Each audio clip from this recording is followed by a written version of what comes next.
Welcome back to the deep dive. Today, we're looking at something truly breathtaking. Definitely something special. A hot air balloon ride over Luxor, Egypt. We're going up way above the world's greatest open air museum. Exactly. Imagine that. Drifting really quietly above places like the Valley of the Kings just as the sun's coming up. That golden light. Yeah, hitting thousands of years of history. Luxor is just packed with ancient sites. And seeing it from the air, Yeah. it gives you a whole new appreciation for the scale. Plus, it's just incredibly peaceful up there. Okay, so let's dive in. What about the history? Ballooning over Luxor isn't ancient itself, right? Oh, no, not at all. I mean, the first ever hot air balloon flight was France, 1783.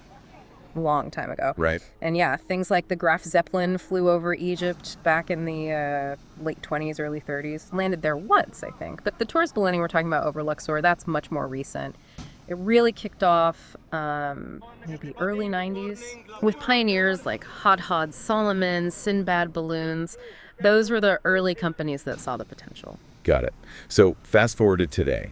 If you're going on one of these flights, it starts early, doesn't it? Like really early. Oh, ridiculously early. Yeah. Pickup is usually, between 4:30 a.m. from your hotel? Ouch. But necessary, I guess. Absolutely crucial. You need that calm, cool morning air. It's the safest, smoothest time to fly. And of course, the sunrise views are the main event. Makes sense. And then it's off to the launch site. Yep. Usually a short drive. Sometimes you might even take a little ferry across the Nile to the West Bank. That's where most of the big sites are. A ferry ride, too. Adds to the adventure. It does. And often they'll give you some tea or coffee, maybe a quick safety chat on the way. Just setting the scene. So you arrive, it's still dark. Yeah. What's it like at the launch field? It's quite a sight. You pull up to this, big open area, often farmland, and there's just this buzz of activity. Ground crews rushing around, these huge, colorful balloon envelopes laid out on the ground, usually several balloons getting ready at once. It's pretty dramatic against the pre-dawn sky. So how do they actually get those massive things inflated? It's fascinating to watch. First, they use these massive fans, like industrial size, to pump cold air in, just to get some shape. Okay, cold air first. Yeah, gets the fabric standing up a bit. Then the pilot gets in there with the burners. Whoosh, these huge flames shoot up into the opening. That must be impressive. It really is. The sound, the heat, and slowly, majestically, this giant balloon just lifts off the ground and stands tall. We're talking like 70 feet high, maybe more. 70 feet, wow. Okay, so it's inflated, time to get in. Yep.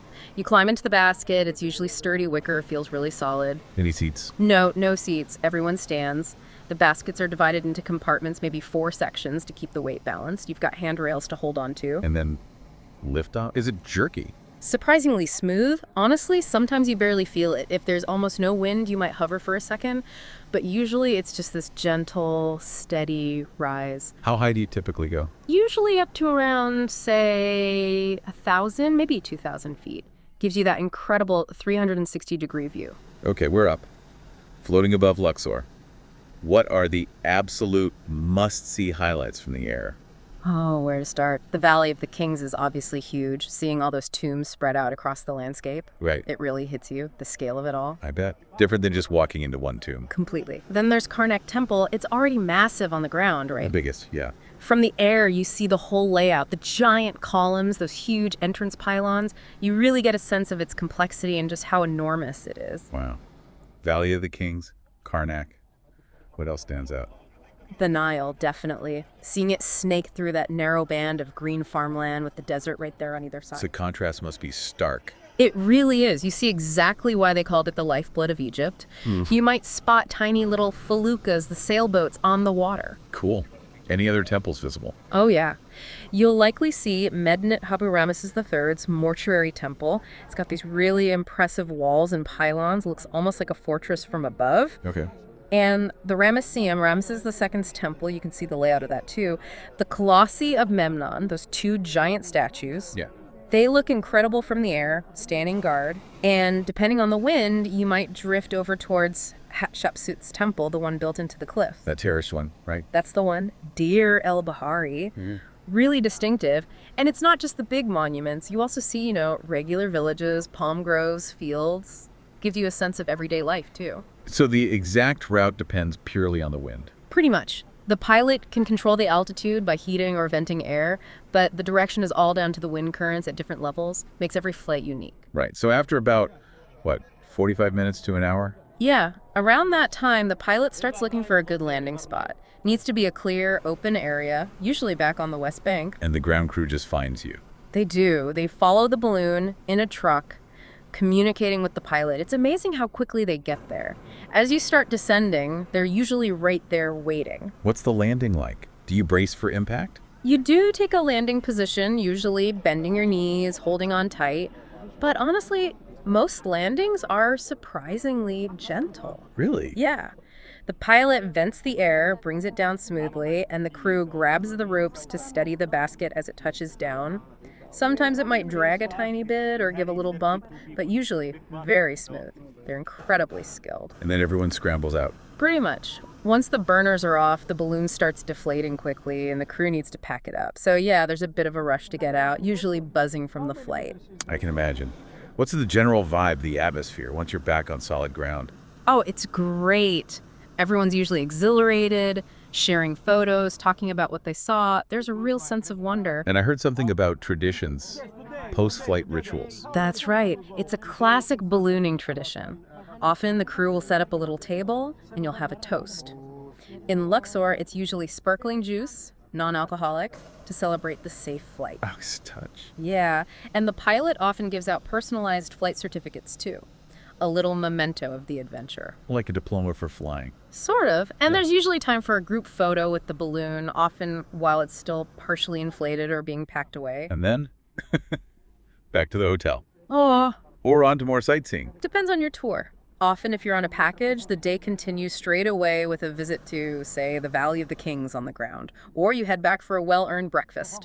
Lots of stories to tell over coffee. Sounds amazing. Yeah. Okay, let's talk practicalities.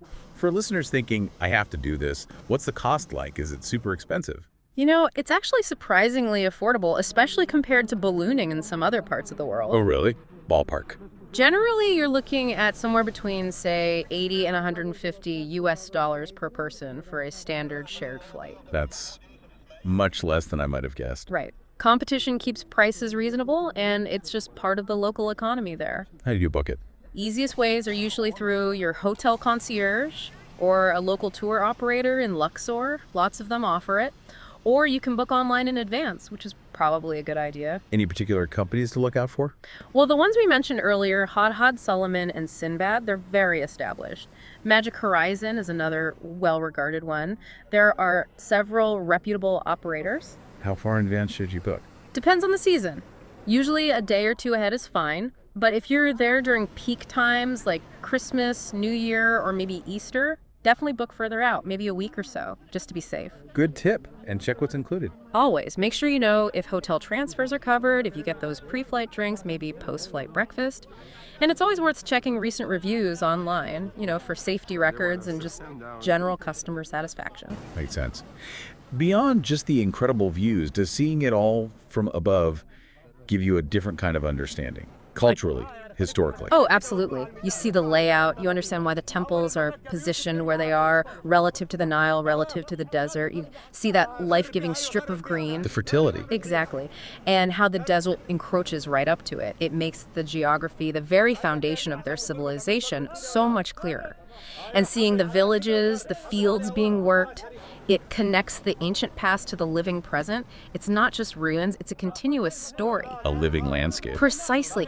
And because the wind dictates the path, each flight gives you a slightly different slice, a unique perspective on that story. It really does sound like a must-do if you're in Luxor. Just an unparalleled way to see it all. It truly is. I mean, floating silently over these monumental sites as the day begins, it's magical. The sheer beauty, the history, the tranquility up there. Hard to beat. Very hard to beat. The crews are pros, the whole operation runs smoothly, and like we said, it's relatively affordable. It gives you a connection to the place, a sense of awe that's difficult to get any other way. So, final thought for anyone dreaming of this. Just do it. Seriously, if you're going to Luxor, build this into your plans. It's more than just sightseeing, it's an experience that stays with you. Imagine looking down, seeing history unfold beneath you, feeling that gentle breeze. It's a perspective that connects you to millennia of human endeavor in a really profound way. You won't forget it.